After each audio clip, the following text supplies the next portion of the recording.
প্রত্যেককে স্বাগত জানিয়ে লেটস এক্সপার্ট ইন সায়েন্সে নবম শ্রেণীর ফিজিক্যাল সায়েন্সের দ্বিতীয় অধ্যায় অর্থাৎ বল ও গতির থার্ড পার্টের ভিডিও নিয়ে চলে এলাম।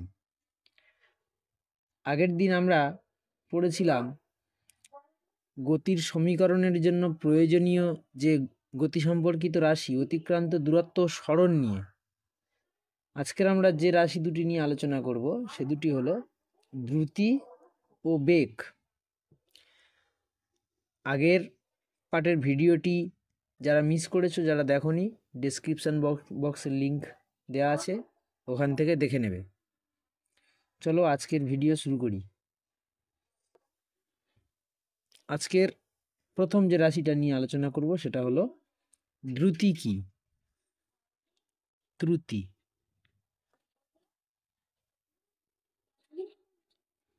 দ্রুতি বা যেটাকে বলা হয় স্পিড, অর্থাৎ আমরা বলি না বাবা গাড়িটা কি স্পিডে চলে গেল, অর্থাৎ সেই স্পিড কি ভালো করে বোঝো। এটা হচ্ছে তোমার ঘর, এটা হচ্ছে তোমার বিদ্যালয়, স্কুল।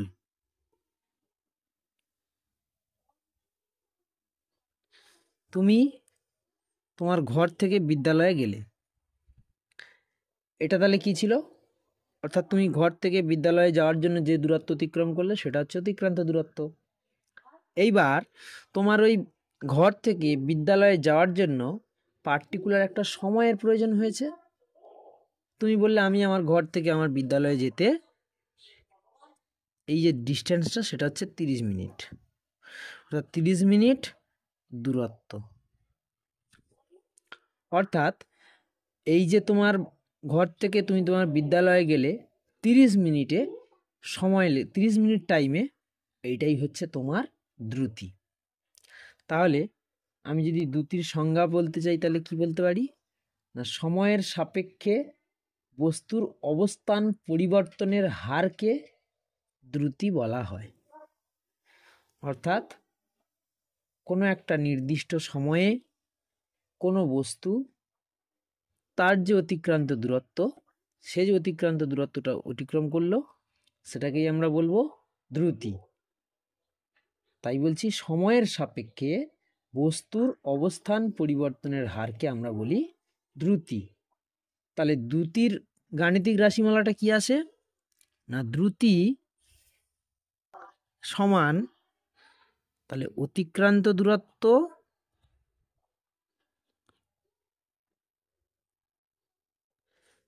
ডিভাইডেড বাই সময়।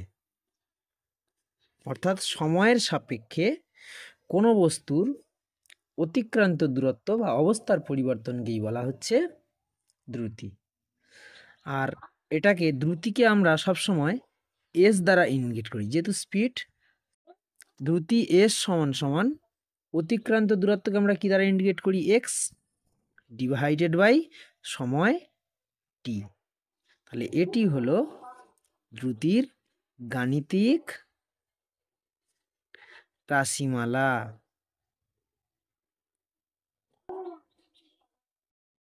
এইবার দ্রুতি সম্পর্কিত যে কয়েকটি জিনিস আমাদের জানতে হবে সেটা হলো দ্রুতির এককগুলো কি কি, অর্থাৎ এসআই ও সিজিএস,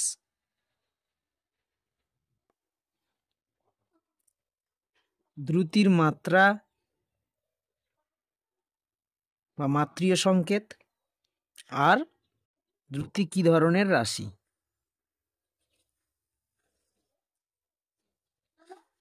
দ্রুতির এসআই একক কি?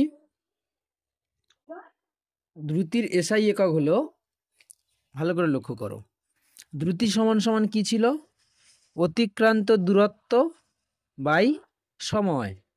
তাহলে অতিক্রান্ত দূরত্বর এসআই একক আমরা কি পড়েছিলাম না, অতিক্রান্তের দূরত্বর এসআই একক ছিল কিন্তু মিটার, ডিভাইডেড বাই পার।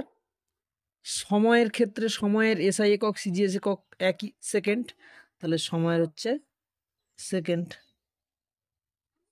তাহলে আমি এককটা কি পেলাম? Meter per second. অর্থাৎ এটাকে আমি এইভাবে লিখতে পারি, মিটার পার সেকেন্ড। বা আবার আমি এইভাবে লিখতে পারি, মিটার ইন্টু সেকেন্ড ইনভার্স। কেন মিটার ইন্টু সেকেন্ড ইনভার্স লিখতে পারি কেন? না, আমরা অঙ্কে দ্বিতীয় অধ্যায়ের সূচকে তোমরা শিখেছো যে যদি 1/x থাকে তাহলে এটা সমান লেখা যায় এক্স ইনভার্স।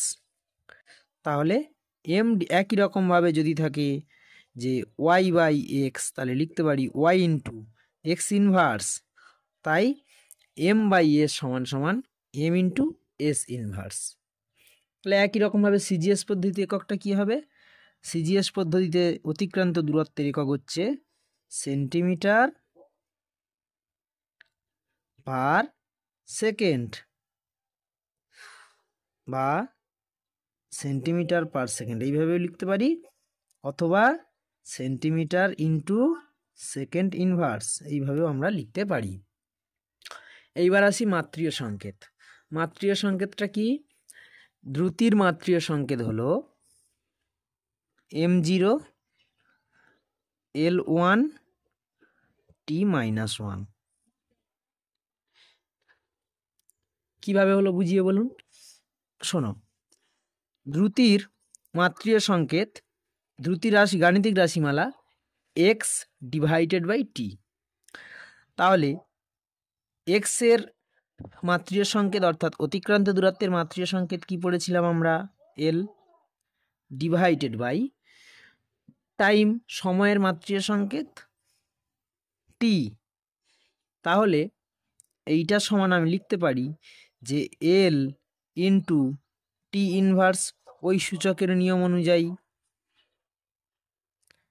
তাই তো? তাহলে l মানেই l1, আর যেহেতু m0 আমরা সূচকে পড়েছি যে x⁴, তার মান কত? 1, বা y⁴, তার মান কত? 1। তাহলে m0 মান কত হয়? 1। তাহলে একের সঙ্গে এইগুলো গুণ করলে আলটিমেট এটাই হয় একক। তাহলে তোমাদের মনে প্রশ্ন জাগবে, আমি পরীক্ষার খাতায় এটা লিখব না এটা লিখব? যেটাই লিখবে সেটাই ঠিক, দুটো জিনিস একই। m0 l1 টি ইনভার্স বা l টি ইনভার্স, দুটো একই জিনিস। এটা লিখলেও ফুল মার্কস পাবে, এটা লিখলেও ফুল মার্কস পাবে। যার যেটা ইচ্ছা সে সেটাই লিখতে পারো। এইবার আসি রাশি। দ্রুতির রাশি কি হবে? দ্রুতির রাশি হবে স্কেলার রাশি।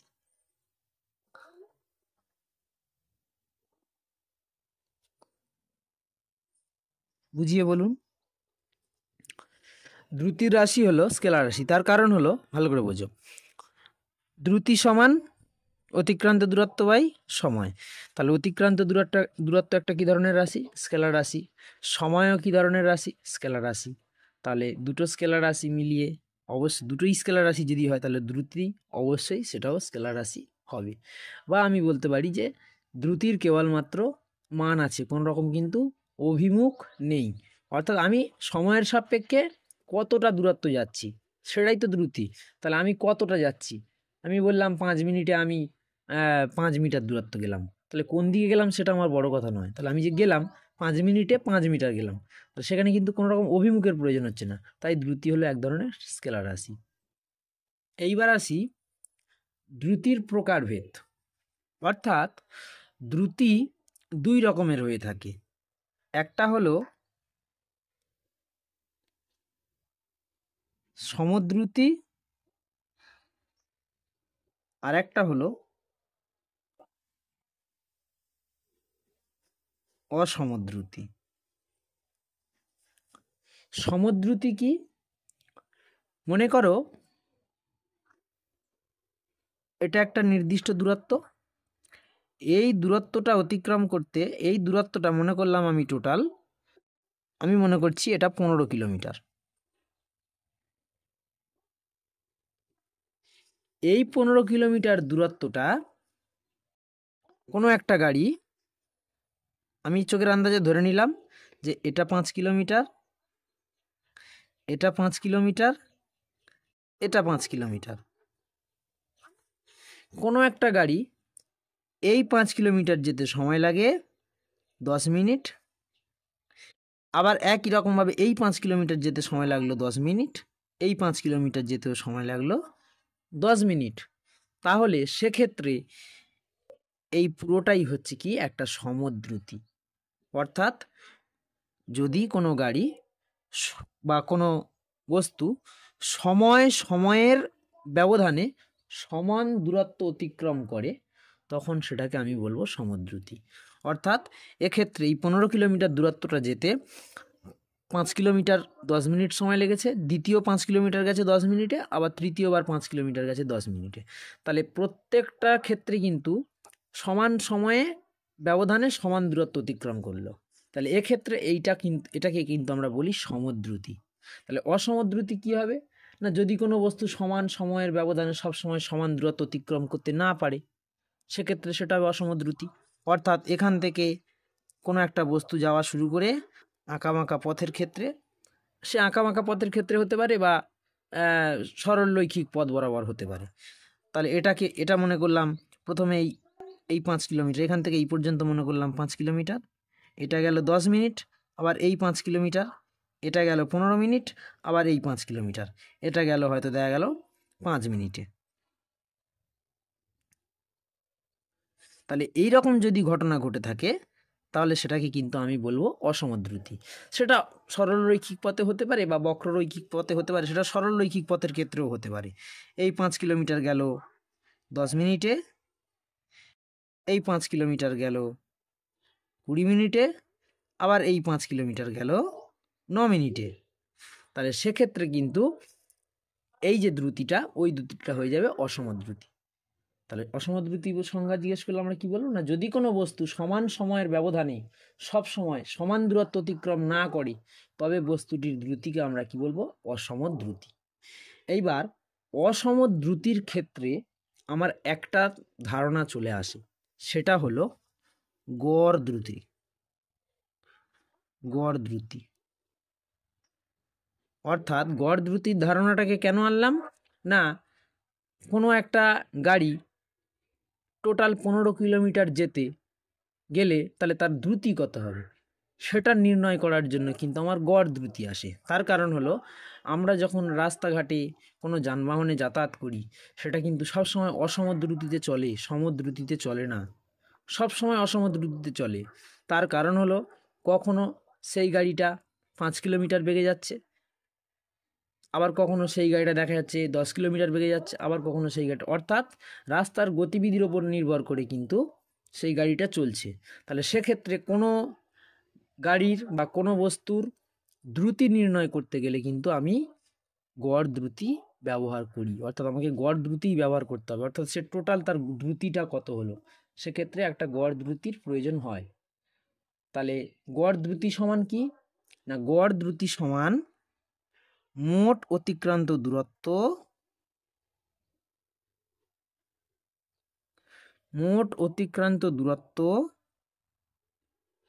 বাই মোট সময়।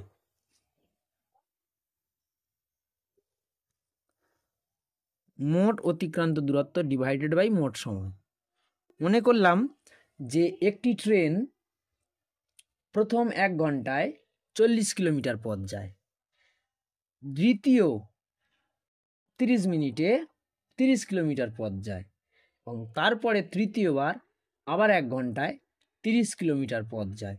তাহলে সেক্ষেত্রে ট্রেনটির 100 কিলোমিটার দূরত্ব যেতে তার ট্রেনটির গড় দ্রুতি কত হবে, অর্থাৎ প্রথম 1 ঘন্টায় গেল 30 কিলোমিটার, আবার 1 ঘন্টায় গেল, অর্থাৎ প্রথম 1 ঘন্টায় গেল 40 কিলোমিটার, আবার 1 ঘন্টায় গেল 30 কিলোমিটার, আর তারপর আবার 30 মিনিটে গেল 30 কিলোমিটার। সেক্ষেত্রে গাড়িটির বা ট্রেনটির গড় দ্রুতি কত হবে না, ট্রেনটির গড় দ্রুতি হবে প্রথম 1 ঘন্টায় 40, তার পরবর্তীতে আবার মানে 30 মিনিটে 30 কিলোমিটার, আবার 1 ঘন্টায় 30 কিলোমিটার। তাহলে টোটাল অতিক্রান্ত দূরত্ব ডিভাইডেড বাই মোট সময়, অর্থাৎ 1 ঘন্টা 30 মিনিট আবার 1 ঘন্টা। তাহলে সেক্ষেত্রে টোটাল হয় 100 ডিভাইডেড বাই 2.5। তাহলে আমি সমান সমান ওভারঅল কত পাচ্ছি? এক্ষেত্রে গাড়িটির গড় দ্রুতি হয়ে যায় তাহলে 100 বাই 2.5, মানে টোটাল কত আসে না 40 কিলোমিটার পার আওয়ার। তাহলে এই 40 কিলোমিটার পার আওয়ার অর্থাৎ 1 ঘন্টায় গাড়িটির গড় দ্রুতি হলো 40 কিলোমিটার। এটাই গেল গড় দ্রুতির কনসেপ্ট। তাহলে দ্রুতিতে আমরা কি কি পড়লাম? দ্রুতি বলতে কি বুঝি, অর্থাৎ দ্রুতির সংজ্ঞা, দ্রুতির গাণিতিক রাশিমালা, দ্রুতির সিজিএস পদ্ধতিতে একক কি, এসআই পদ্ধতিতে একক কি, দ্রুতির মাত্রিয় সংকেত কি, দ্রুতি কি ধরনের রাশি, দু ধরনের দ্রুতি হতে পারে, সমদ্রুতি অসমদ্রুতি, অর্থাৎ সমদ্রুতি কি অসমদ্রুতি কি, ও গড় দ্রুতি বলতে কি বুঝি। তাহলে এই হচ্ছে টোটাল দ্রুতি। নেক্সট আমাদের যে রাশিটি নিয়ে আলোচনা করতে হবে সেটি হলো বেগ।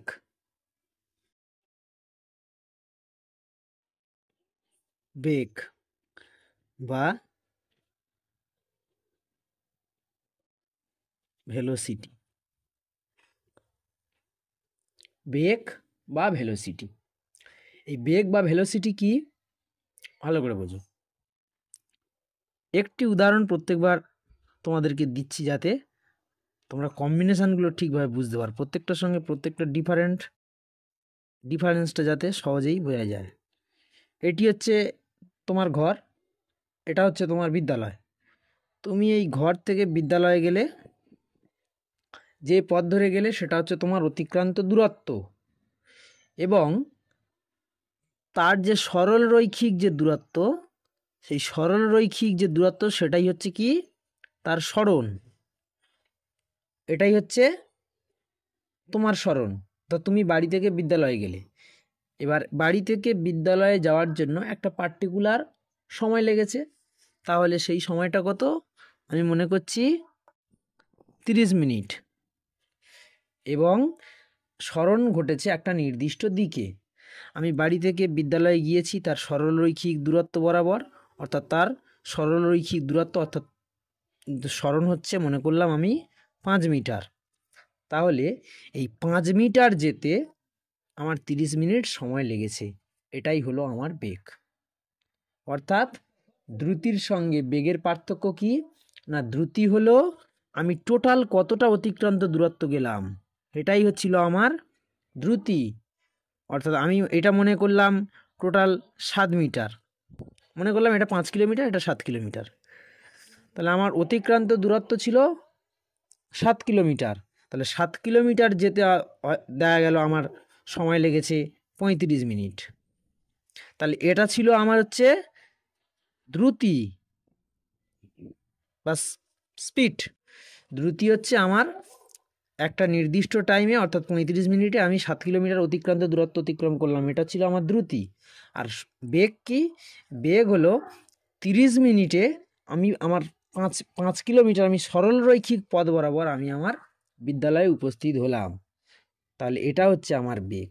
অর্থাৎ যদি বেগের আমি সংজ্ঞা বলি তাহলে কি বলবো না, সময়ের সাপেক্ষে নির্দিষ্ট দিকে বস্তুর অবস্থার পরিবর্তন, অর্থাৎ সরণ।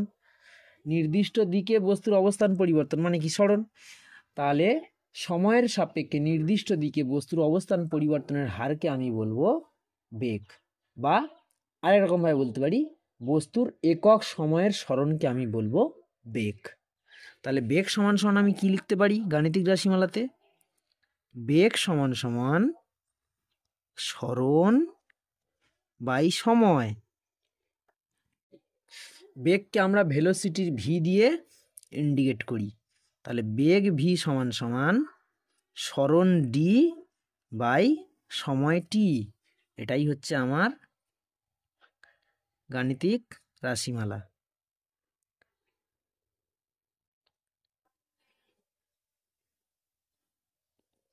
এটা হচ্ছে আমার বেগের গাণিতিক রাশিমালা, অর্থাৎ বেগ ভি সমান সমান সরণ ডি ডিভাইডেড বাই সময় টি। এবার এক্ষেত্রেও আমার কি কি জানতে হবে? না বেগের একক এসআই পদ্ধতিতে একক, সিজিএস পদ্ধতিতে একক, বেগের মাত্রীয় সংকেত আর বেগের রাশি। যেমন অতিক্রান্ত দূরত্বের এসআই একক সিজিএস একক মাত্রীয় সংকেত একই ছিল, এক্ষেত্রে বেগেরও কিন্তু এসআই একক সিজিএস একক এবং মাত্রীয় সংকেত একই থাকবে। তার কারণ হলো সেখানে ছিল আমার দ্রুতি স্পিড সমান সমান অতিক্রান্ত দূরত্ব এক্স বাই টাইম টি। সেক্ষেত্রে অতিক্রান্ত দূরত্বের এসআই একক সিজিএস একক যা আমার স্মরণের ক্ষেত্রেও কিন্তু আমরা পড়েছিলাম। যারা সে ভিডিওটা মিস করে এসছো ডিসক্রিপশান বক্সের লিঙ্ক দেওয়া আছে, দেখে এসো যে অতিক্রান্ত দূরত্বের ক্ষেত্রে এসআই একক সিজিএস একক যা আমার কিন্তু স্মরণের ক্ষেত্রে এসআই একক সিজিএস একক তাই। সেক্ষেত্রে দ্রুতিরও যা এসআই একক সিজিএস একক হবে আমার কিন্তু বেগেরও এসআই একক সিজিএস একক সেম হবে। তাহলে বেগের এসআই একক কী হবে? স্মরণের যেহেতু এসআই একক ছিল মিটার আর সময়ের হচ্ছে কত আমার সেকেন্ড, তাহলে মিটার পার সেকেন্ড বা আমি লিখতে পারি m per s meter per second, বা আমি লিখতে পারি মিটার ইন্টু সেকেন্ড ইনভার্স, অর্থাৎ একদম সেই স্পিডের মতো। আর সিজিএস পদ্ধতিতে স্মরণের একক সেন্টিমিটার পার সেকেন্ড, বা আমি বলতে পারি সিএম পার সেকেন্ড বা সিএম মানে সেন্টিমিটার ইন্টু সেকেন্ড ইনভার্স। মাত্রীয় সংকেতও আমার এখানে সেম হবে মাত্রীয় সংকেত। তার কারণ হলো না স্মরণের মাত্রীয় সংকেত অর্থাৎ ডির মাত্রীয় সংকেত হলো আমার এল বাই টির মাত্রীয় সংকেত হচ্ছে আমার টি। তাহলে এটাকে আমি বলতে পারি এল ইন্টু টি ইনভার্স। একই রকমভাবে ওই দ্রুতির মতোই M zero into L into T inverse, এটা আমি বলতে পারি এল ওয়ানও বলতে পারি আবার এলও বলতে পারি M zero L one T inverse, বা আমি বলতে পারি এল ইন্টু টি ইনভার্স বা এল টি ইনভার্স, এটাও আমি বলতে পারি। আর রাশিটা কী হবে? রাশিটাই খালি এখানে চেঞ্জ হবে, রাশিটা কিন্তু আমার এখানে ভেক্টর রাশি। কেন রাশিটা ভেক্টর রাশি? তার কারণ হলো স্মরণ কী ছিল, কী রাশি ছিল? ভেক্টর রাশি। তাই এখানে কিন্তু বেগও আমার ভেক্টর রাশি হবে। তার কারণ হলো আমার স্মরণ নির্দেশ করার জন্য একটি নির্দিষ্ট মান তো লাগছে এবং তার সঙ্গে একটা অভিমুখ লাগছে, তার সঙ্গে কিন্তু একটা নির্দিষ্ট অভিমুখ লাগছে, অর্থাৎ তার স্মরণ কোন দিকে ঘটেছে। শুধু তো সরলেই স্মরণ হয় সেটা তো ঠিক কথা, কিন্তু কোন দিকে তার স্মরণটা হয়েছে সেটা কিন্তু আমার অবশ্যই সেখানে বলতে হয়। তাই স্মরণের কিন্তু একটি মান এবং অভিমুখ দুই আছে। তাই এখানে স্মরণ যেহেতু ভেক্টর রাশি সেক্ষেত্রে বেগ কিন্তু ভেক্টর রাশি হবে। বেগের ক্ষেত্রেও কিন্তু আমরা দু ধরনের বেগ লক্ষ্য করতে পারি, অর্থাৎ বেগও কিন্তু দু ধরনের হতে পারে। একটা হলো দ্রুতির মতোই সমবেগ আর অপরটা হলো অসমবেগ।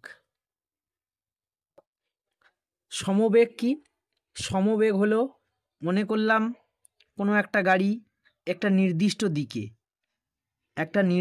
দিকে অর্থাৎ আমি মনে করছি যে পশ্চিম থেকে পূর্ব দিকে সমবেগে, এটা মনে করলাম 15 কিলোমিটার রাস্তা, তাহলে এটা 5 কিলোমিটার চোখের আন্দাজে ধরলাম, এটা 5 কিলোমিটার আবার এটা 5 কিলোমিটার, তাহলে 5 কিলোমিটার করে যেতে তার সময় লেগেছে 30 মিনিট 30 মিনিট 30 মিনিট। তাহলে সেটা কিন্তু একটা নির্দিষ্ট দিকে হচ্ছে, অর্থাৎ কেবলমাত্র ওই সরল রৈখিক পথ বরাবর যাবে, কোনো রকম কিন্তু কোনো দিকে সে বাঁকবে না। একটা সরল রৈখিক পথ বরাবর সে যদি যেতে থাকে, এই রকমভাবেই যদি সে সরল রৈখিক পথ বরাবর কন্টিনিউয়াস যেতে থাকে তবে কিন্তু সেটাকে আমি বলবো সমবেগ। অর্থাৎ সমবেগের সঙ্গে আমি বলতে পারি যে সময়ের সঙ্গে বস্তুর বেগের মান ও দিক অপরিবর্তিত থাকলে, সময়ের সঙ্গে সঙ্গে বস্তুর বেগের মান ও দিক একটা নির্দিষ্ট দিকে যদি অপরিবর্তিত থাকে তখন সেটাকে আমি বলবো সমবেগ। অর্থাৎ সমান সময়ের ব্যবধানে তার যে সরণ অর্থাৎ সরলরৈখিক পথ বরাবর যে সরণ হচ্ছে সেটা কিন্তু যদি প্রত্যেক ক্ষেত্রেই সমান থাকে, বা অ্যাকচুয়ালি বলতে পারি তার বেগটা প্রত্যেক ক্ষেত্রেই যদি সমান থাকে এবং সেটা যদি একটা সরলরৈখিক পথ বরাবর হয়, তখন কিন্তু আমি তাকে বলবো সমবেগ। আর অসমবেগ ঠিক তার উল্টো, যে যদি সময়ের সঙ্গে কোনো বস্তুর বেগের মান অথবা বেগের মান অর্থাৎ সময়ের সঙ্গে তার যদি সরণের মান, বেগের মান মানে কি সময়ের সঙ্গে তার সরণটা যদি অপরিবর্তিত হয়, বা শুধু বেগের মান অপরিবর্তিত হয়, বা আবার আমি বলতে পারি যে তার দিকও যদি অপরিবর্তিত হয়, তাহলে সেক্ষেত্রে কিন্তু আমি বস্তুটির সেই বেগকে আমি বলবো অসমবেগ। অর্থাৎ সময়ের সঙ্গে কোনো বস্তুর বেগের মান অথবা দিক অথবা দুই পরিবর্তিত হয়, সেটাকে আমি কি বলবো না অসমবেগ। অর্থাৎ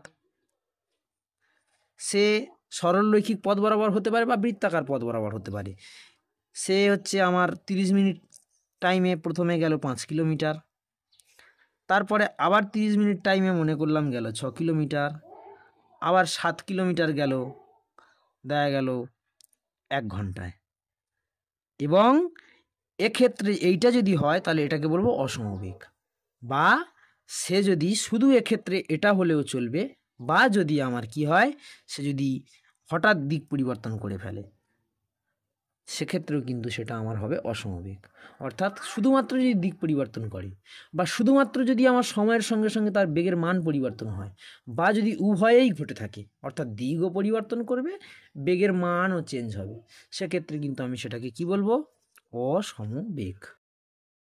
এই অসমবেগের ক্ষেত্রেই কিন্তু আমার ওই একই রকমভাবে গড় বেগের কনসেপ্ট চলে আসে, গড় বেগের কনসেপ্ট চলে আসবে। অর্থাৎ গড় বেগ সমান কি না টোটাল বস্তুটার সরণ ডিভাইডেড বাই টোটাল সময়। গড় বেগ সমান সমান মোট সরণ ডিভাইডেড বাই মোট সময়, তবেই কিন্তু তার গড় বেগ সম্পূর্ণ হবেই। অবশ্যই সরলরৈখিক পথ বরাবর, অবশ্যই সরলরৈখিক পথ বরাবর। তাহলে মোট সরণ মনে করলাম কোনো একটা ট্রেন 1 ঘন্টায় 30 কিলোমিটার গেল, আবার 2 ঘন্টায় সে 120 কিলোমিটার গেল, তাহলে মোট সরণ কত হবে? এবং একই দিকে, অবশ্যই একই দিকে, একই দিকে কিন্তু হতে হবে, তাছাড়া কিন্তু হবে না। তাহলে প্রথম 30 কিলোমিটার গেল, তারপরে কিন্তু 120 কিলোমিটার গেল, মোট সময় কত হলো? প্রথমে 1 ঘন্টা, তারপর 3 ঘন্টা। তাহলে তার বস্তুটার সরণ কত হলো? সেই ট্রেনটার সরণ কত হলো? 150 ডিভাইডেড বাই 3 মানে হলো 50 কিলোমিটার পার আওয়ার। তাহলে এটাই হচ্ছে ওই ট্রেনটার গড় বেগ। এবার একটা কথা মাথায় রাখতে হবে যে যদি এই ধরনের কোনো অসমবেগ হয়ে থাকে, যে সরলরৈখিক পথ বরাবর বস্তুটার বেগের মান পরিবর্তন হচ্ছে, অর্থাৎ সরলরৈখিক পথ বরাবর, এক্ষেত্রে যেটা বললাম সেক্ষেত্রে কিন্তু আমার গড় বেগ আসবে না। যে সরলরৈখিক পথ বরাবর যেতে যেতে আবার তার দিক পরিবর্তন করলো, দিক পরিবর্তন করলে সেটা তো আর নির্দিষ্ট সরণ থাকছে না, সেটা তো তার সরণই হচ্ছে না। দিক পরিবর্তন করলে সে তো সরণই হবে না, কেননা সরলরৈখিক পথ বরাবর কল্পনা করতে হবে। তাহলে সরলরৈখিক পথ বরাবর যদি অসমবেগ হয়ে থাকে, সরলরৈখিক পথ বরাবর যদি অসমবেগ হয়ে থাকে, তবে কিন্তু গড় বেগের কনসেপ্ট খাটবে, আদারওয়াইজ খাটবে না। এটা একটু মাথায় রাখতে হবে যে সরলরৈখিক পথ বরাবর যদি সরলরৈখিক পথ বরাবর পথে যদি আমার অসমবেগ সম্পূর্ণ হয়, সংঘটিত হয়, সেক্ষেত্রে আমার গড় বেগ আসবে, আদারওয়াইজ কিন্তু গড় বেগ আমার আসবে না। তাহলে এই গেল টোটাল বেগ। তাহলে বেগের মধ্যে আমরা কি জানলাম না বেগের সংজ্ঞা, বেগের গাণিতিক রাশিমালা, বেগের এসআই একক, সিজিএস একক, মাত্রিয় সংকেত, বেগ কী ধরনের রাশি, সমবেগ কি, অসমবেগ কি, এবং গড় বেগ বলতে আমরা কি বুঝি। ও বেগ নিয়ে বা বেগ বিষয়ে দুটো খুব ইম্পর্ট্যান্ট প্রশ্ন হয়। সেই দুটো প্রশ্ন কি না, প্রথম প্রশ্ন হলো সমদ্রুতি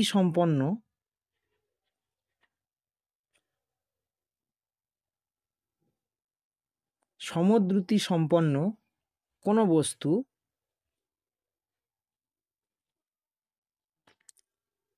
সমবেগ সম্পন্ন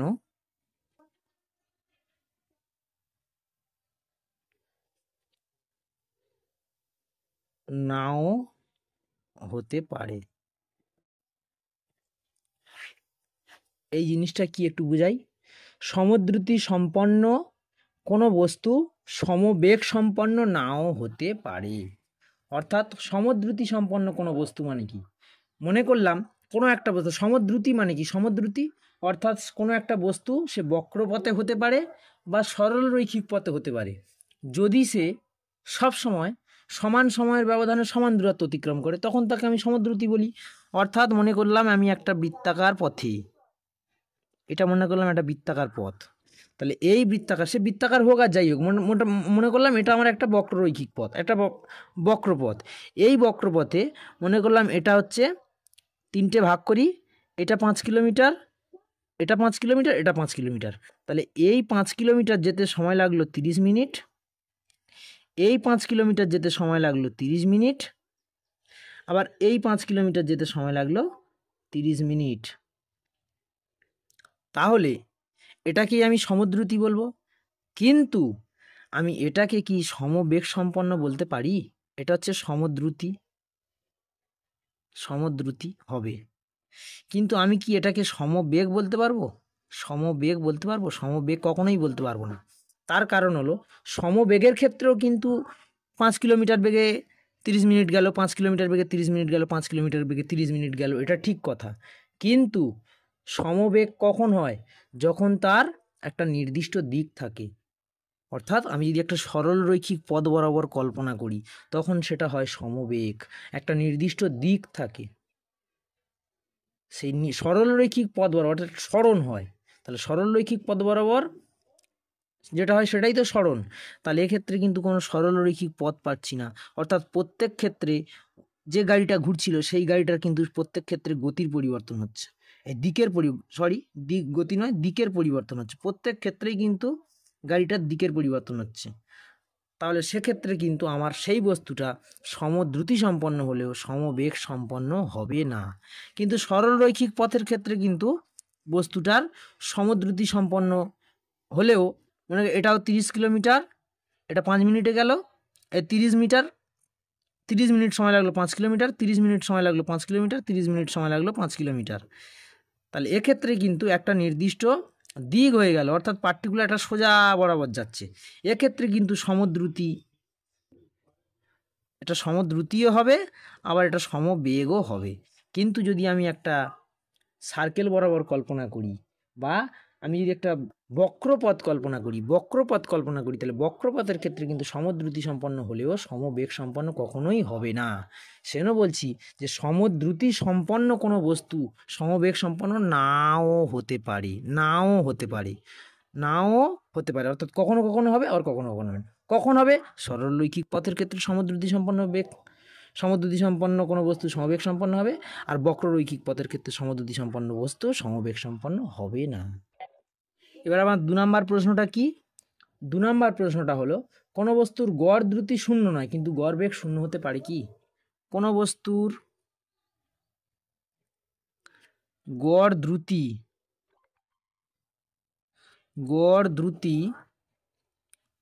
0 নয় কিন্তু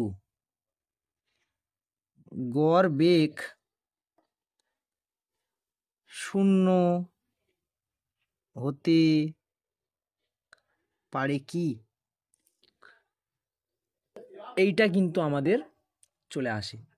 তাহলে এক্ষেত্রে আমি কি বলতে পারি না, এই গড় দ্রুতি গড় বেগ কখন আসে? অসম দ্রুতি বা অসম বেগের ক্ষেত্রেই আসে গড় দ্রুতি বা গড় বেগ। তাহলে মনে করলাম কোনো একটা ট্রেন প্রথম 40 কিলোমিটার গেল, তারপর 30 কিলোমিটার গেল, তারপর 30 কিলোমিটার গেল। তাহলে এক্ষেত্রে তার সময় কত লেগেছে? 1 ঘন্টা 30 মিনিট, 1 ঘন্টা। তাহলে তার টোটাল ওভারঅল সময় কত হলো না 100, মানে তার টোটাল ওভারঅল হচ্ছে আমার অতিক্রান্ত দূরত্ব কত হলো 100 ডিভাইডেড বাই 2.5, মানে আমার হলো 40 কিলোমিটার পার ঘন্টা। এটা তো গেল আমার গড় দ্রুতি। তাহলে গড় দ্রুতির ক্ষেত্রে লক্ষ্য করো, কখনো কিন্তু তার অতিক্রান্ত দূরত্ব শূন্য হতে পারে না। অর্থাৎ অতিক্রান্ত দূরত্ব মানে কি, সে পার্টিকুলার একটা নির্দিষ্ট দূরত্ব অতিক্রম করবেই। একটা নির্দিষ্ট দূরত্ব অতিক্রম করলে তবেই কিন্তু আমার কি হয় না, আমার একটা সেক্ষেত্রে অতিক্রান্ত দূরত্ব পাই, পার্টিকুলার একটা দূরত্ব অতিক্রম করলে। তাহলে অতিক্রান্ত দূরত্ব কখনোই শূন্য হতে পারে না। আর অতিক্রান্ত দূরত্ব যদি না শূন্য হয়, এবং অতিক্রান্ত দূরত্ব হলে একটা নির্দিষ্ট সময় হয়, তাহলে আমার অতিক্রান্ত দূরত্ব যদি না জিরো হয়, তাহলে আমার ওভারঅল কি গড় দ্রুতি কিন্তু আমার জিরো হবে না, গড় দ্রুতি আমার জিরো হবে না। কিন্তু আমি মনে করলাম যে কোনো একটা বস্তুর গড় বেগের ক্ষেত্রে, গড় বেগের ক্ষেত্রে সরণ যদি জিরো হয়ে যায়, তাহলে সরণ যদি জিরো হয় আর নির্দিষ্ট যদি একটা টাইম থাকে, তাহলে গড় বেগটা ওভারঅল জিরো হয়ে যায়। এটা হচ্ছে সময়। একটা নির্দিষ্ট মনে করলাম তার সরণ জিরো আর একটা নির্দিষ্ট টাইম, তা আমরা জিরোকে যাই দিয়ে ভাগ করি না কেন, আমি মনে করলাম এখানে 5 মিনিট, তাহলে সেক্ষেত্রে আমার 0/5 মিনিট মানে কি আলটিমেট জিরো। এবার সরণ জিরো কখন হয়, সেটা আমি সরণ বোঝানোর সময় আমি পড়েছিলাম যে যদি কোনো বস্তুর প্রাথমিক অবস্থান এবং অন্তিম অবস্থান একই হয়ে যায়, সেক্ষেত্রে তার সরণ জিরো হয়। এবার মনে করলাম ওই প্রাথমিক বেগ আর প্রাথমিক অবস্থান এবং অন্তিম অবস্থান টোটালটা তার অতিক্রম করতে সময় লেগেছে 5 মিনিট। তাহলে বস্তুটার মোট সরণ কত, প্রাথমিক অবস্থান অন্তিম অবস্থান একই হয়ে গেছে, তার মানে বস্তুটার সরণ হচ্ছে জিরো। আর টোটাল কত সময় লেগেছে প্রাথমিক বেগ থেকে এই প্রাথমিক অবস্থান থেকে অন্তিম অবস্থানে ফিরে আসতে 5 মিটার বা 5 মিনিট। তাহলে বস্তুটার সরণ জিরো, মোট সরণ জিরো, আর তার মোট সময় লেগেছে 5 মিনিট। তাহলে বস্তুটার গড় বেগ কত পেলাম, জিরো। তাই আমি বলতে পারি কোনো বস্তুর গড় দ্রুতি শূন্য নয়, কিন্তু গড় বেগ শূন্য হতে পারে, আবার নাও হতে পারে। তাহলে এই গেল আজকের আমাদের ভিডিও, অর্থাৎ সরণ এবং অতিক্রান্ত দূরত্ব আমরা আগের ভিডিওতে পড়েছিলাম। আজকের ভিডিওতে আমরা কি পড়লাম, কি আলোচনা করলাম, দ্রুতি ও বেগ। তাহলে নেক্সট আমরা ভিডিওতে আমরা আলোচনা করব ত্বরণ এবং মন্দন। তাহলে এই ছিল হচ্ছে আমাদের টোটাল পাঠের ভিডিও, আমাদের ভিডিও ক্লাস। তাহলে এইভাবে আমরা আস্তে আস্তে এগিয়ে যাব, এবং তোমরা এই সমস্ত ক্লাস থেকে যদি কোনো সাহায্য পেয়ে থাকো, তাহলে অবশ্যই তোমরা চ্যানেলটিকে সাবস্ক্রাইব করো, লাইক শেয়ার কমেন্ট অবশ্যই করবে। কোনো পার্টে বুঝতে অসুবিধা হলে সেটা কমেন্ট করো, এবং নিজেরা দেখো, এবং তার সঙ্গে সঙ্গে তোমাদের বন্ধুবান্ধবদের কাছে ভিডিওটা শেয়ার করো, যাতে আমার ভিডিওটা আরও ছড়িয়ে পড়তে পারে এবং তাদেরও যাতে আরও হেল্প হয় ঠিক তোমাদের মতো।